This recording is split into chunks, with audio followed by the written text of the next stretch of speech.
Alors, le temps de partager. Attendez. Hop, hop. Tac, tac, tac.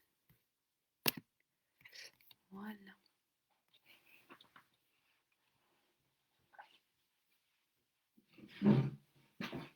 Oh, punaise.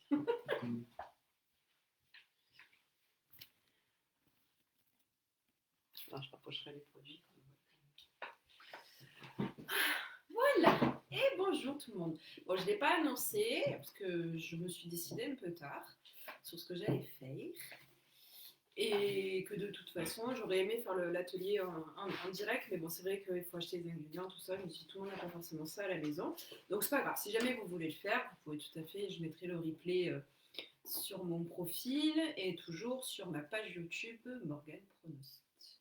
Donc aujourd'hui, j'ai décidé plutôt que de vous faire un live traditionnel où je raconte un peu des choses, j'ai décidé de faire un petit atelier assez simple, mais que tout le monde peut faire, qui permet en fait de faire son dentifrice soi-même et un dentifrice 100% naturel. Vraiment, donc qui est très bon aussi bien pour nous, les enfants, enfin, tout le monde, parce que on sait exactement ce qu'il y a dedans et vous allez voir, c'est super simple à faire. Alors, pour faire ce dentifrice, il nous faut de l'argile. C'est pour ça que j'ai fait aussi ce live, parce que je vous ai fait le live sur l'argile il n'y a pas très longtemps. Donc, il y a différents types d'argile. Là, pour faire le dentifrice, il nous faut de l'argile ventilée blanche. Donc, vous en trouvez facilement en magasin bio. Donc, c'est de l'argile en fait qui est blanche et ventilée, ça veut dire qu'elle est super fine. C'est vraiment, c'est de la poudre en fait, on dirait de la farine. Hop, je mets partout. Donc déjà ça, 3-4 cuillères à café à peu près. On ne va pas en faire beaucoup, de toute façon, pour aujourd'hui. Alors par contre, l'argile, il ne faut surtout pas la manipuler avec du métal parce qu'elle a horreur de ça et du coup elle perd toutes ses propriétés. Je me suis rendu compte que... Ah non, peut-être pas dans ma boîte, on se retard maintenant. Euh, que j'avais que des cuillères en métal dans ma cuisine. Donc j'ai pris une cuillère en bois. On va faire avec, c'est pas le plus pratique, mais voilà, si vous avez des cuillères même en plastique, c'est vaut mieux que le métal ou l'inox, enfin, tout ce qui ressemble un peu à du métal pour manipuler l'argile. Et j'ai pris du coup une baguette chinoise pour la mélanger.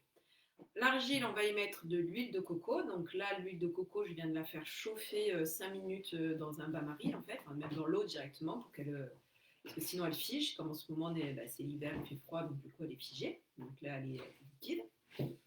Il nous faut des huiles essentielles. Alors, la base, ça va être l'huile essentielle de titri.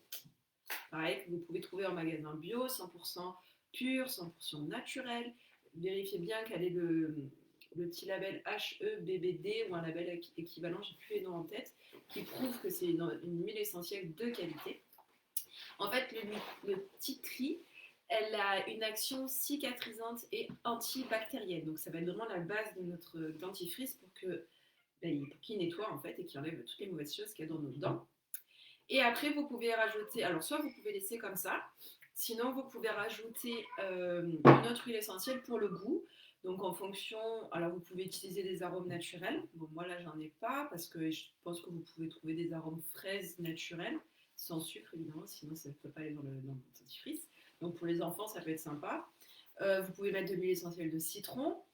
Moi, j'ai choisi du coup de l'huile essentielle de menthe des champs, parce que j'adore le dentifrice à la menthe, donc ça aura le goût de mon dentifrice. Allez, on y va. Donc, c'est tout simple. On met l'équivalent de 3 à 4 cuillères à café d'argile blanche. Donc, moi, comme c'est des grosses, c'est une grosse cuillère en bois, je vais en mettre 2. Là, de toute façon, après, on va doser. On va tout. C'est comme quand je manipule de la farine, on a partout après. Hop, voilà.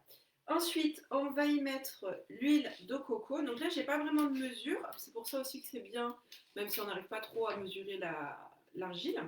En fait, l'idée, c'est que ça fasse une pâte, comme une pâte à dentifrice. Alors, attendez, je vais pousser. Ah oui, je vous ai pas dit le contenant, bien sûr, pas en métal. Hein, sinon, l'argile, ça marche pas. Donc là, je choisis un petit pot en verre, tout simple. Donc, hop, je verse mon huile de coco, on mélange. Il faut que c'est en fait l'aspect d'une pâte à dentifrice. Donc déjà que ce soit bien mélangé. Alors ça se colore un peu, je ne sais pas si vous voyez bien. Ouais, on n'a pas l'air de voir trop bien. Ça, alors après, c'est vrai que visuellement, c'est pas top. Hein, parce que du coup, l'argile blanche prend la couleur en fait de l'huile de coco et du coup, elle devient un peu, comment dire, un peu marron. C'est pas terrible. Je m'en sors pas en fait sans ça. Alors là, je crois que j'ai trop mis l'huile de coco, ça va pas tenir sur la brosse à dents. Et encore. C'est vrai que si vous avez une cuillère en plastique, c'est quand même bien plus pratique. On va remettre un petit peu d'argile. C'est comme la cuisine, hein, on fait un peu comme un peu.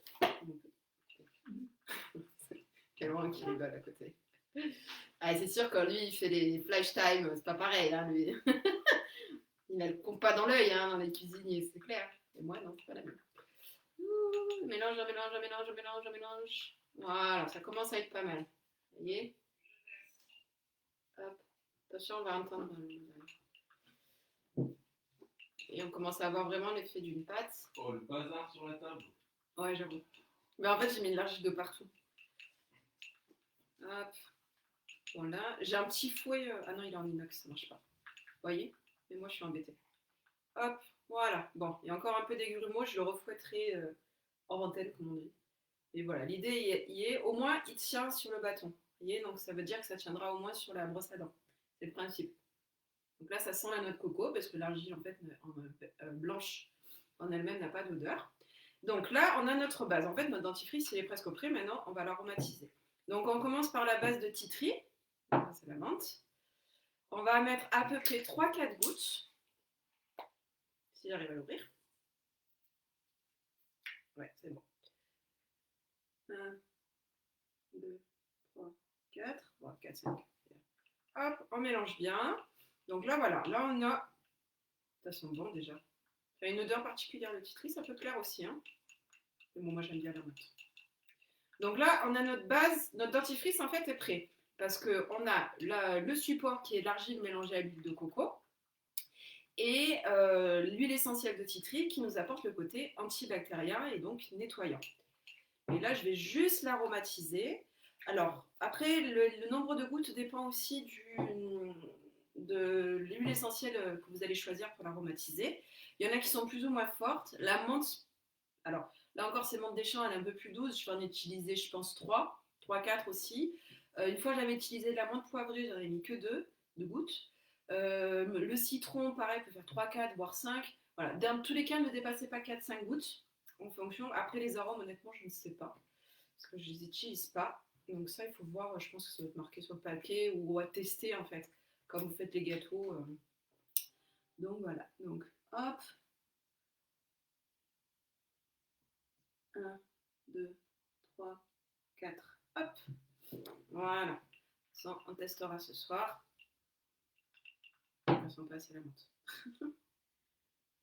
4. Hop là. Voilà. C'est un peu le goût de la menthe quand même. Ouais, là, ça sent la menthe. Voilà, on testera ce soir. Je vais venir vous montrer ça un peu plus. Alors, je vous dis visuellement, ça donne pas envie. Mais bon, on s'en fout, on ne mange pas. Alors, honnêtement, ma plus jeune fille avait bien aimé la dernière fois. Ça m'a étonnée d'ailleurs. Je pense qu'elle avait bien aimé le goût de l'huile de coco. Donc, n'ayez pas de réticence à faire essayer aux enfants, au moins qu'ils testent. Il y en a qui peuvent aimer. La preuve avec ma fille, qui a bien aimé le dentifrice naturel.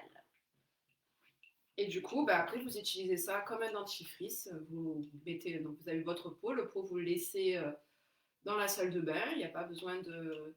Alors après, l'action des huiles essentielles, ce serait bien de vraiment garder l'action. Ce serait bien d'avoir un pot fermé, pas en verre, enfin pas transparent, ou du moins de le laisser à l'abri de la lumière. Ça, ce serait vraiment l'idéal pour vraiment garder toutes les propriétés de l'huile essentielle. Là, moi j'ai un couvercle que je peux mettre dessus. Je le rangerai dans le placard directement, comme ça, il sera...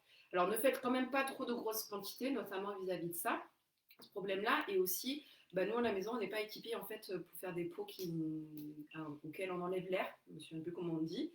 Et bon, les huiles essentielles sont quand même un peu sensibles à l'air, donc ça ne s'oxyde pas de suite, sinon ça ne servira à rien. Mais au bout de quelques jours, toutes les propriétés se sont envolées des huiles essentielles. Donc voilà, faites petite quantité, vous avez vu, ça prend vraiment 5 minutes. Là, j'ai dû mettre un peu plus parce que je fais que parler.